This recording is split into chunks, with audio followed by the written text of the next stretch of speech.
დავბრუნდით ჩვენ და საუბრობდით მოსწავლის დაავადებებზე, ასე ვთქვათ, ხერხემლის, მხედველობის, ფსიქოლოგიურ პრობლემებზე და ჩვენმა პირველმა სტუმარმა ძალიან, ასე ვთქვათ, გვასიამოვნა საუბრითაც და თავისი ატრიბუტიკით. უბრალოდ ერთი პრაქტიკული რჩევები მინდა, ასე ვთქვათ, ვკითხო ქალბატონ ნინოს, იმიტომ რომ მევაგრძელებდი საუბარს. საშუალება ესეთი ტიპის დამხმარე ხელსაწყო იქონიოს. თქვენ აღნიშნეთ, რომ უმჯობესი იქნება, თქვათ, მასწავლებლებმა შესვენებები გააკეთონ და ბავშვებს გარკვეული ვარჯიშები გააკეთებინონ.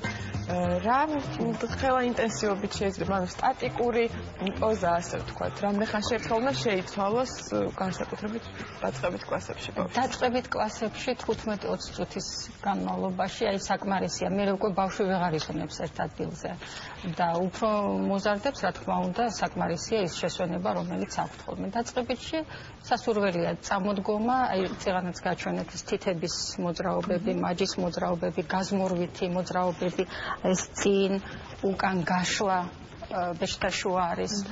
რაც შეეხება ეს ხელსაწყოები, შეგვიძლია უფრო მარტივი რამე ბალიშის მაგვარი ან ესეთ სპეციალური მისაღწევი თუნდაც სახლში ვახმაროთ ბავშვს. ხო, ზუსტად ამას ვსაუბრობდი, რომ ძალიან გვასიამოვნა ჩვენმა სტუმარმა თავისი სპეციალური ჩასაფენით, რეკლამის დროს მოვსინჯეთ და მართლა ძალიან კომფორტულია, მაგრამ ყველას კი არა, არავის არ აქვს, მე მგონი ამის შეძენის, მოგზაურობის დროს აღმოჩენილი, ასე ვთქვათ, აქსესუარი, ნუ არ არის ამის საშუალება. ამიტომ რეკლამაზევე გავარკვევთ, რომ ბალიშმა შეიძლება შეცვალოს როგორც ქვევით დასაფენი, ასე ვთქვათ, საჯდომის ქვეშ ამოსაფენი, ასევე მისაყუდებელი არ დავიზაროთ, ხო.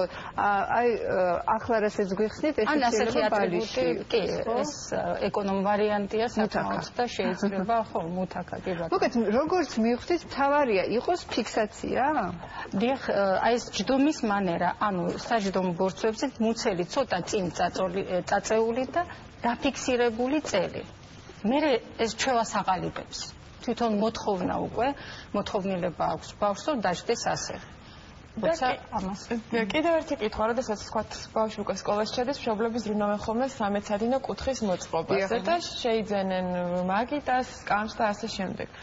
სკამის სიმაღლესაც ამ შემთხვევაში აქვს ხო მნიშვნელობა და კი, წეღან სიუჟეტში 90 გრადუსი, მუხლის გრადუსი 90 გრადუსი და ასევე იდაყვის მოხრა, ეს არის მისთვის სასურველი სიმაღლე მაგიტისა სკამისაც. და კიდევ აი იმ მომენტზე გავამახვილებდი ყურადღებას, რომ ძალიან ხშირად ვლაპარაკობთ ორთოპედიულ მატრასებზე. მაგრამ უყურადღებოდ გვრჩება რატომღაც კისრის არე. მხრები რაც ყველაზე ხშირად აქვს დაძაბული ბავშვს და მშობლები რომ მოდიან ამბობენ, აი ჩვენ ყველაფერს სწორად ვაკეთებთ, გვაქვს ორთოპედიული მატრასი. თავი რაზე გიდოთ, რა თქმა უნდა უბალიშოთ, არის ეს პასუხი. ამისთვის ორთოპედიული ბალიშებიც არის, როცა კისერი, აი ეს ნადრეკი არის დაყრდნობილი შემაღლებულ აი ესეთი ტიპის. მაგას ძალიან ძნელია რომ მიაჩიო ბავშვი ხასავით არის ეგ ბალიშები. გადატრიალდი, ეს არის, არა, ვისკოს მასალა, რომელიც არის მეხსიერების ეფექტი აქვს, ანუ სხეულის ფორმას იმეორებს, კი, არ უნდა იყოს ხასავით, რასაკვირველია, ამას აქვს ბავშვის ზედაპირიც და დიდებისთვისაც ზედაპირი და რელაქსაცია ხდება მხრების და კისრის კალთების, იმიტომ რომ თუ არ გვაქვს საშუალება მაგის, მაინც მაღალი ბალიში ჯობია თუ უბალიშოთ? ბალიში არა, კისრის ქვეშ ამოსადები რაიმე სიმრგვალე. ან ნახევარსფერო, ან დახვეული კისერი, რომელიც და სხვათა შორის აი ისიც ხშირად ჟღერს მშობლები ამბობენ, რომ ბავშვი არ წევს გამართულად, არც გვერდულად, არის რაღაც მოკლე პოზაში და ეს აიძულებს, ასე რომ ვთქვათ, რომ იმოძრაოს ბავშვმა ისე, რომ კისერი იყოს აქ. და თუ მაინც ბალიშებს შორის მაქვს არჩევანი, ნინო მგონი ამას გულისხმობ და მაინც როგორი ტიპის ჯობია, დაბალი თუ მაღალი ბალიში? ბალიში, რომელსაც მივცემთ ისეთ ფორმას, რომ კისრის ქვეშ ამოვუდოთ შემაღლება, კი. და საერთოდ უფრო ვისკოს ბალიშები, რა თქმა უნდა, აი ნინო მასალა იკითხა უბალიშო დაძინებაზე, აი ბალიშის გარეშე ასე. არა, მდგომარეობაშია კისერი. და უარესია ვიდრე ბალიში. გავარკვიეთ, ესე იგი, მაინც დაბალი ბალიში ჯობია კისრის მოსვენებული მდგომარეობა შემაღლებაზე. სწორად აღნიშნეთ, რომ ბავშვი უნდა იწვეს და ეძინოს ისე, რომ შემდეგ სკოლისათვის უკვე დაღლილმა არ გაიღვიძოს და დაჭიმული ხერხემლით. და გონებამაც კარგად იმუშავებს. მოკლედ ეს არის რთული, ნამდვილად რთულია, იმიტომ რომ სკოლისთვის ყველანაირად ვცდილობთ ბავშვი მოვამზადოთ გარდა ვთქვათ აი ამ კუთხით, რომ სწორად იჯდეს, ხშირად სპორტზეც დადიან ბავშვები, ხშირად კი არა, უმეტესწილად დადიან გოგონების და ბიჭებიც სპორტზე, მაგრამ 40 წუთი სტატიურად 6 წლის ასაკში მაინც ძალიან უჭირთ სწორად ჯდომა. ასევე მიუხედავად იმისა კი არა და სწორედ იმიტომ მე მგონი რომ ძალიან ბევრი ელექტრონული მოწყობილობა შემოვიდა მათ ცხოვრებაში და არის გამუდმებული ეს სპეციალურად მაქვს ესე მობილურებში ან თამაშობენ ან თამაშობენ კომპიუტერში, ლეპტოპში, აიპადში და ასე შემდეგ. სკოლის ასაკისთვის, პირველი კლასის ასაკისთვის უკვე მე მგონი ცოტა არც ისე უკვე დაზარალებული მხედველობით მიდიან. სამწუხაროდ, ხო, ოფთალმოლოგი უნდა მოვიდეს. აუცილებლად. მაინც ბროციანი. ალბათ ნანა ცინცაძე მოგცემს საჭირო რეკომენდაცია.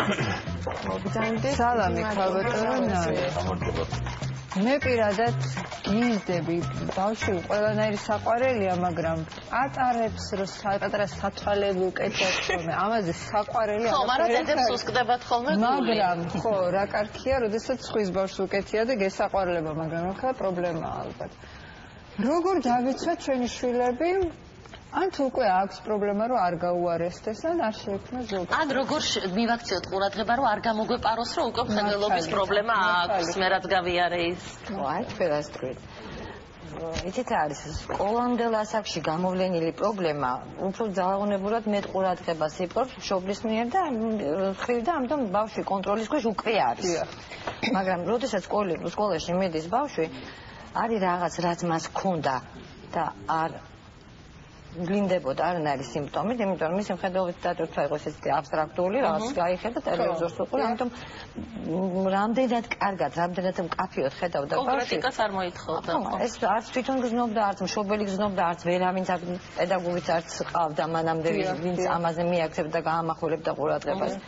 ამიტომ არის რაღაც პრობლემა, რაც იყო და ვლინდება სკოლაში.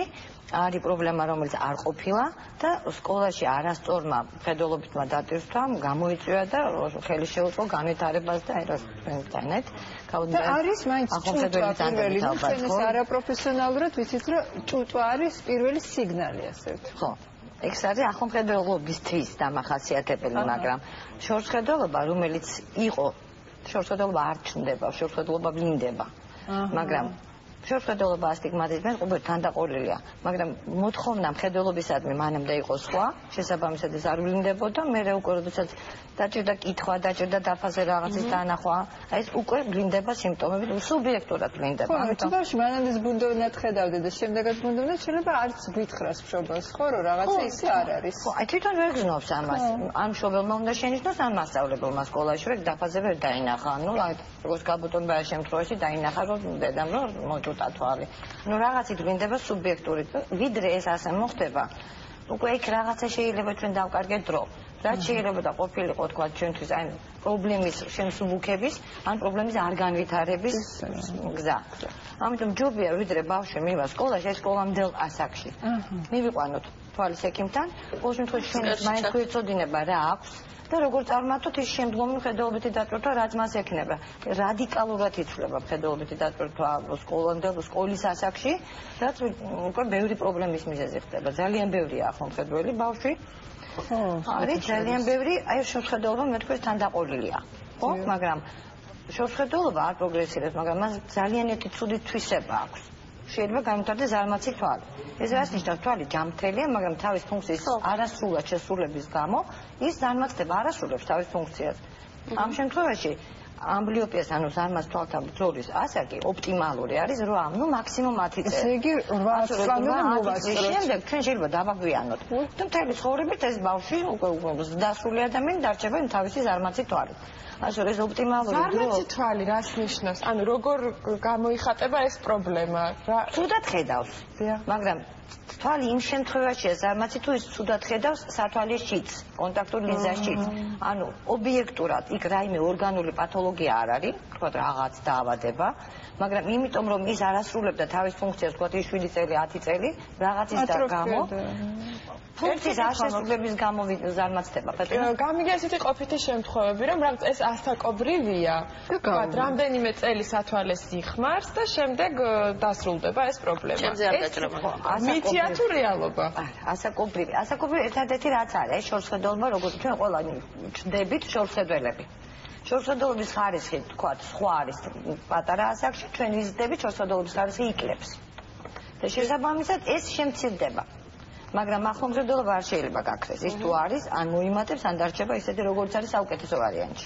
ნუ გამოცადეთ პროგრამა, რომ აი მე რო გავხდები 40 წლის, მე აღარ ვიქნები ახლომშევლელი, მაგრამ არ გამოვიდა. მოკეთ, როგორი რჩევაც არ უნდა მივიღოთ ახლა კონკრეტულად განათებაზე იქნება თუ შრიფტზე, რაც ჩვენზე პრინციპში ნაკლებად არის დამოკიდებული. ყველაზე კარგი რჩევა მოგცა ექიმა რომ სკოლამდე მივიყვანოთ ოფთალმოლოგთან და ვნახოთ რა მდგომარეობაშია ჩვენი შვილის ხედველობა. და ჯანმრთელობაზე მეტად მაინც ფსიქიკა უპირველეს ყოვლისა ჩემი ღრმა რწმენით და ორივე რეკომენდაციებს ამასთან დაკავშირებით ფსიქოლოგი ელენე ჯაფარიძე მოგცემს. ელენე, გთხოვთ? აი, აქ დაგვიჯექით, იმიტომ რომ თქვენ შემოსვლისთვის დიმიტრი თქვენს რაღაცა ჯანმრთელობა თუ არა მაქვს ფსიქიკა რაღაც მინდაო და ფსიქიკა სანამ ძიმასავით ესე ვთქვათ, ესეთი ნიჰილისტური და არის რამე მეთოდი რომ ავარიდოთ ბავშვს, აი სტრესი, ის ცრემლები და გულამოსყნილი ტირილები, რომელიც ხშირად არის ხოლმე პირველი ზარის დროს. სულ რომ არ ვიყოთ კონცენტრირებული, ვთქვათ, პირველ კლასელებზე 6 წლიან ბავშვებზე. ხო, დამამთავრებელი კლასის ბავშვებსაც ძალიან ხშირად აქვთ რაღაცა ესეთი ცოტა დეპრესიული დამოკიდებულება სკოლის მიმართ. ესეთი მზა მეთოდი და მზა რეცეპტი, რა თქმა უნდა, არ არსებობს, იმიტომ რომ ყველა ბავშვი არის ინდივიდუალური, მაგრამ ყველაზე სწორი მიდგომა არის, როდესაც ბავშვს ამზადებ წინასწარ და ეს არ ხდება, თქვათ, პირველად შეჯოხრება იმ ახალ გარემოსთან, რომელშიც ის უნდა ადაპტირდეს. ანუ რატომ ტირის ბავშვი? მას აქვს აბსოლუტურად დაუცველობის განცდა. ის უნდა უკეთრად შეეგუოს ახალ გარემოს, სადაც მან არ იცის რა კონტროლის მექანიზმები აქვს თვითონ. ანუ უცხოა, აბსოლუტურად უცხოა და ასევე, ასე ვთქვათ, თვით დამკვიდრების მომენტი, სადაც ან გამოდის ოჯახიდან, სადაც ის არის მთავარი, ხო? მის გარშემო ტრიალებს ყველაფერი. ან გამოდის ბაღიდან, სადაც ასევე ის მთავარია. უნდა შეგაწყვეტოთ, ანუ ბაღი არ არის აი ეს ფსიქოლოგიურად მოსამზადებელი პლატფორმა. რა თქმა უნდა, არის, თუმცა ბაღში ბევრად უფრო გამარტივებული და ადაპტური მდგომარეობა ბავშვზე ორიენტირებული მდგომარეობა და ბაღში ბავშვს არ სთხოვენ იმას, რომ ის თუნდაც იჯდეს ის 45 წუთი თუ 40 წუთი. მზადება რაში გამოიხატება? აი უნდა ვესაუბროთ. იცით რა არის, ძალიან ხშირად მშობლები და დასავლი ადამიანები ჩადიან ერთ და იგივე შეცდომად. მათ გონიათ, რომ ბავშვებს არ სჭირდებათ საუბარი, არ სჭირდებათ განმარტება და ამას ბავშვი თავისით გადალახავს, თვითონ მიხვდება, ან საერთოდ რაზე უნდა ვესაუბრო. რატომ უნდა ვესაუბრო? პირველ რიგში უნდა ვესაუბროთ, ანუ ბავშვს უნდა აუხსნა. არ აქვს მნიშვნელობა რამდენჯერ დაგჭირდებათ ახსნა. უნდა აუხსნათ. იმიტომ ეს დაილექება და როდესაც ის მოხდება ამ ახალ გარემოში, ის აუცილებლად მიხვდება შემდეგ რა ტიპის მექანიზმი უნდა ჩაერთოს. უნდა წინადადაც არ უნდა დაიწყოს. ხალხი უნდა წაგიყვანო და რაღაც ეს არ გამოვა. ეს კარგი, ეს რა რეალურად უნდა აუხსნათ. ანუ არ უნდა ავუგოთ ბავშვებს რაღაცა ისეთი მოლოდინები, რომლის მსხრევაც მოხდება პირველივე დღესვე. მას უნდა ვესაუბროთ რა დახვდება, რომ იქნება არეულობა მაგალითად. სირთულეებზე ბავშვი. რომ ეს ბავშვები ყველანი იქნება თქვათ რაღაცა 2 თუ 3 საათის განმავლობაში მარტო, რომ იქ იქნება მასწავლებელი, რომელიც მათ რაღაცას დაარიგებს. და ამას რომ მოუყვებით ყველაფერს, ახლა ცოტა აპოკალიფტური სურათი შემექმნა. არ მინდა იტყვის, არ მინდა. რა თქმა უნდა. წარია ბუნებრივი რეაქცია, რატო უნდა უნდოდეს? მან ჯერ არ იცის იქ რა დახვდება. სანამ ის არ ადაპტირდება, ის რომ მას არ უნდა, ეს არის სწორი. ის რომ ის ტირის, ეს არის მისი აბსოლუტურად ჯანმრთელი. მაშინ ძალიან ცოტა დრო გვაქვს და ეს ერთი კითხვაც მინდა რომ გაჟღერდეს.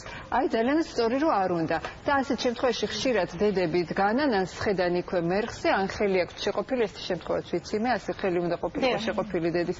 უნდა დავეხმაროთ თუ არა ამ მეთოდებით ბავშვს ადაპტაციაში. იცით რა არის, ყველაფერს აქვს თავისი დრო.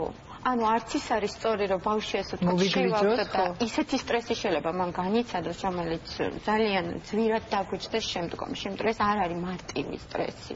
ანუ უცხო გარემოშია და შიშის გრძნობა აქვს, დაუცველად და არც ის უნდა მივაჩვიოთ ბავშვს და იქ მე ვიჯდები და შენთან ერთად დავამთავრებ სკოლას. ხო, ესეც აბსოლუტურად არანორმალურია და დეგრადირება ხდება მისი ფსიქოემოციური მდგომარეობა. და კიდევ ერთი მნიშვნელოვანი ფაქტორი, რომლის შესახებაც დაავადებათა კონტროლის ცენტრი ყოველ წელს მოუწოდებს მშობლებს აცრებთან დაკავშირებით, მოდით მოვისმინოთ ეს რეკომენდაციაც.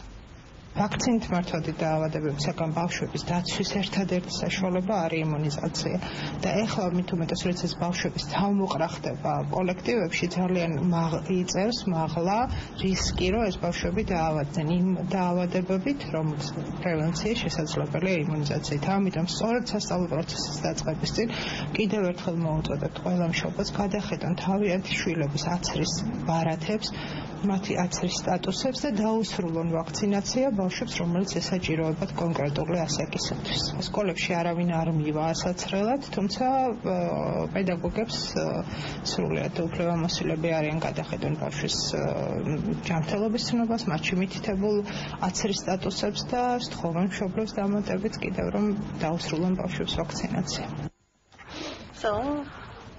გავითვალისწინოთ ყველა რჩევა, რომელიც ჩვენმა ძვირფასმა პროფესიონალმა ექიმებმა მოგცეს, რეკლამაზე გავადეთ ძალიან მწვავე საკითხით დაუბრუნდებით სოციალურ დახმარებას.